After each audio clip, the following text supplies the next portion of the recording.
The numbers are pretty straightforward. Our galaxy, the Milky Way, contains something like 100 billion stars. That's a lot of stars. And we know now, from telescopes like Kepler, that almost every one of these stars has planets around it.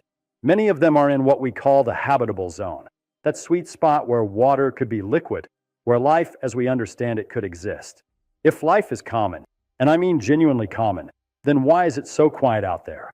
A fellow named Frank Drake thought about this carefully and came up with what's now called the Drake equation. It's not really an equation in the mathematical sense that you solve it and get a number. It's more of a way of organizing your thoughts about the problem. It says the number of civilizations we might detect in our galaxy depends on several things. How many stars form each year? What fraction of those stars have planets? How many habitable planets orbit each star?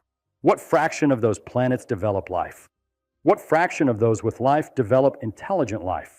And then, and this is important, what fraction of intelligent civilizations are broadcasting signals into space? And finally, how long do those civilizations last? When you multiply all those numbers together, even when you're conservative about most of them, you come out with the conclusion that the galaxy should be full of technological civilizations. Not just a few, not just in our corner, but full, everywhere you look. And yet, we've been listening since the 1960s with radio telescopes, and we hear nothing. That's strange, isn't it? Now I want to point out something important here. We're not just asking why they haven't visited. We're asking why we don't detect any signs of them at all.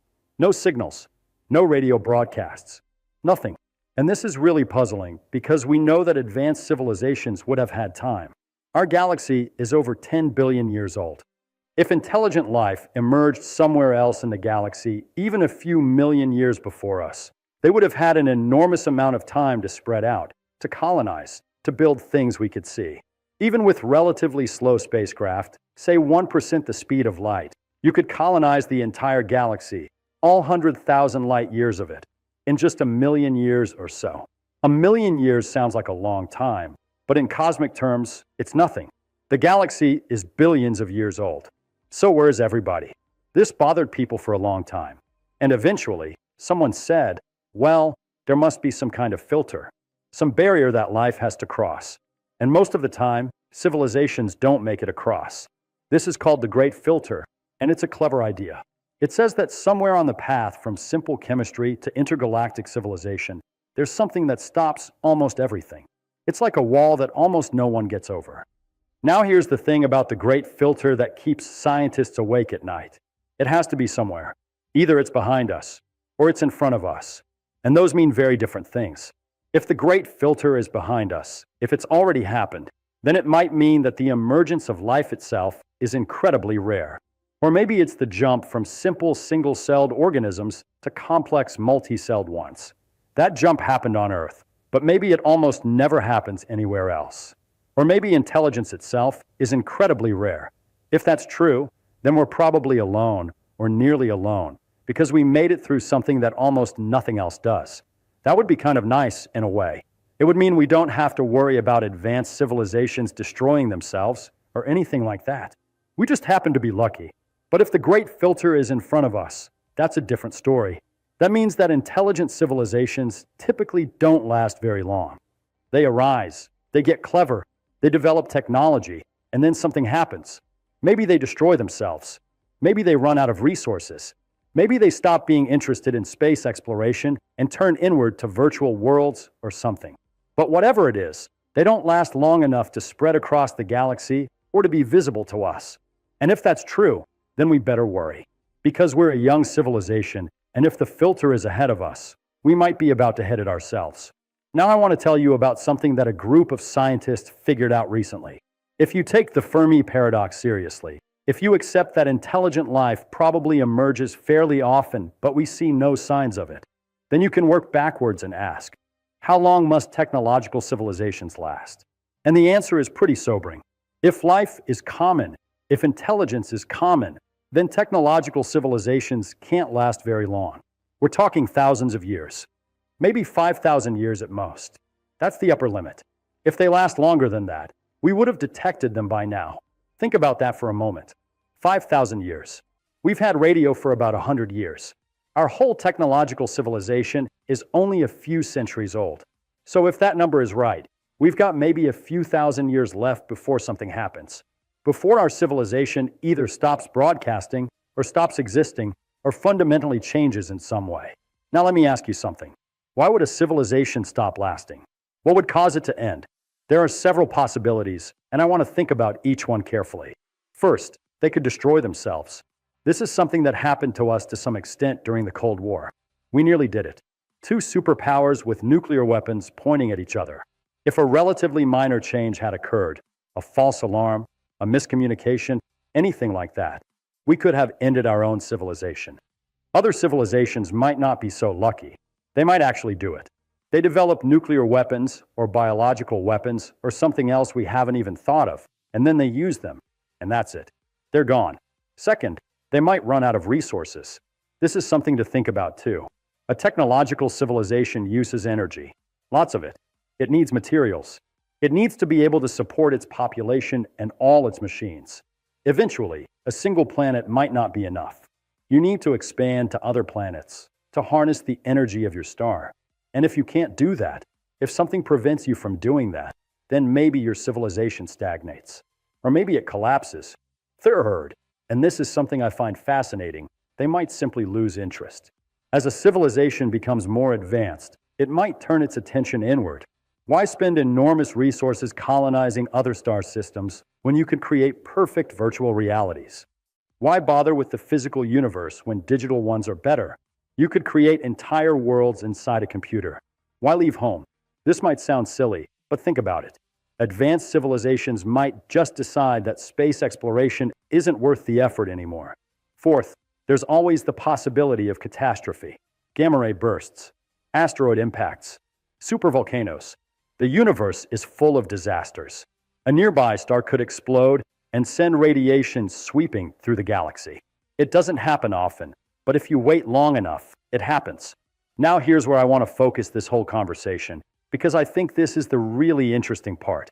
We're not necessarily looking for civilizations that are doing something special or obvious. We're looking at the basic mathematics of how long things last. Let me think through this.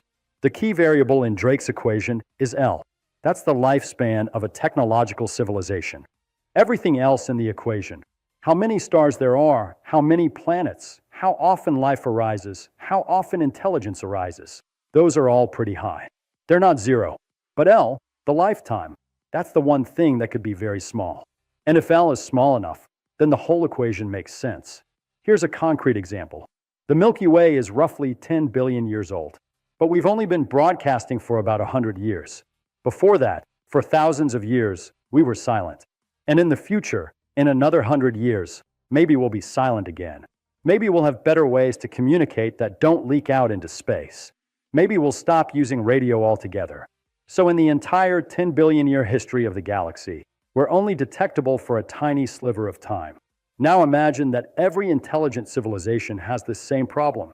They arise, they broadcast for a little while, and then they stop or they don't exist anymore. The window when two civilizations could detect each other becomes incredibly small. You need to be broadcasting at the same time, in the same direction, with technology that the other side can detect. Those odds are terrible. Maybe civilizations are everywhere, but they're never around at the same time as each other. They're like ships passing in the night. Different ships, different times, different oceans. Let me give you another way to think about this. Imagine you're in a vast forest, and you want to find other people. But here's the problem. Other people are also hidden in the forest, and they only come out and make a noise for a very short period of time before disappearing again. They might make their noise at midnight, or during a thunderstorm when the noise is drowned out, or in a part of the forest where you're not listening. You could be in that forest with 1,000 other people, but you'd never know it, because you're all making noise at different times or in different ways. That's the situation we might be in. The galaxy could be full of civilizations, but we never detect them because the window of overlap is so tiny. We're broadcasting now, but maybe the nearest civilization to us last broadcast 1,000 years ago and won't broadcast again for another 1,000,000 years. We miss them. They miss us. Now let me think about what this means for us. If this is true, if the lifespan of technological civilizations is indeed very short, then we're in a critical moment. We're young. We just figured out how to broadcast. We have certain kinds of technology. But the question is, how long will we last? And this brings me to something really important that I think we should consider. There are two types of great filters, remember? One that's behind us and one that's ahead. If intelligent civilizations are short-lived, it might be because there's a filter ahead, a barrier that almost all of them hit. Think about the civilizations we might imagine. There's a certain point where a civilization becomes dangerous to itself. When you have nuclear weapons, biological weapons, artificial intelligence that you don't fully understand, you're at risk. You could blow yourself up. You could create something that destroys you. And the more advanced you become, the more dangerous you become, potentially. It's possible that this is the filter. That once intelligence reaches a certain level of technological capability, the probability of self-destruction goes way up. It's like climbing a mountain. The higher you climb, the better the view, but the more likely you are to fall off. And if almost everyone falls off, then the peak is always empty. But here's the thing I want to emphasize. We don't know. We really don't. All of this is speculation based on the fact that we don't see anything. We're reasoning backward from an absence. That's tricky. It could be wrong. Maybe life is rarer than we think. Maybe intelligence is incredibly rare. Maybe there are only a handful of technological civilizations in the entire galaxy. Maybe we're one of the first. Maybe most of the civilizations are out there, but they're so far away that light from them hasn't even reached us yet. Remember, the galaxy is 100,000 light years across. Life from one side hasn't had time to reach the other side yet. So maybe civilizations are common, but we're too spread out in space and time to ever meet. Or maybe they're using communication methods we don't understand. Maybe they're not broadcasting radio waves anymore. Maybe they're sending messages in something completely different. Maybe they've found a way to encode information into the fabric of space itself. We wouldn't recognize it as communication at all. We just see it as part of the background noise of the universe. Or maybe, and this is what some scientists call the dark forest hypothesis, maybe they're deliberately staying quiet. Maybe they've learned that it's dangerous to broadcast. Maybe the first civilization to make noise gets destroyed, or at least detected by something hostile. So everyone stays quiet. Everyone listens, but doesn't broadcast. The galaxy becomes a dark forest where everyone is hiding. That's a bleak idea. I don't like it, but it's possible. You know what strikes me most about all of this? It's that we're talking about something we know almost nothing about. We have one data point, us. We have one example of a technological civilization, and it's us. And we're trying to make universal laws from that. That's not very good science. That's more like guessing. But it's the best we can do. What we do know is this: the silence is real. We've been listening. We haven't heard anything. And that silence is telling us something.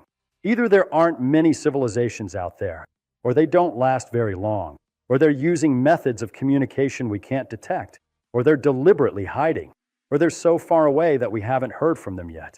One of those things must be true. And if short lifespans is part of the answer, then we're living in a critical moment. We're at a point in our civilization's development where we have weapons that could destroy everything. We're changing our climate in ways we don't fully understand. We're creating artificial intelligence that we might not be able to control. We're doing things that could end us. And if that's the filter, if that's the barrier that almost all intelligent civilizations hit, then we need to think very carefully about what we're doing.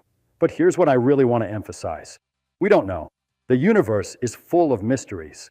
We barely understand our own planet, our own biology, our own minds. The idea that we can look at the silence and deduce universal laws is, in some ways, absurd.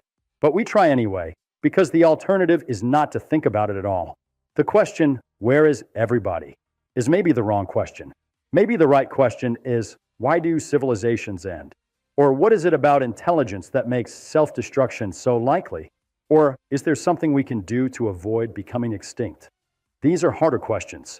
They don't have clever mathematical answers, but they matter more, because we're not just trying to understand the universe, we're trying to understand ourselves. And maybe, by thinking about why aliens never arrive, by thinking about the lifespan problem, we can figure out how to make sure that we do. The cosmos is silent, but that silence is filled with meaning if we're willing to listen carefully enough to hear it.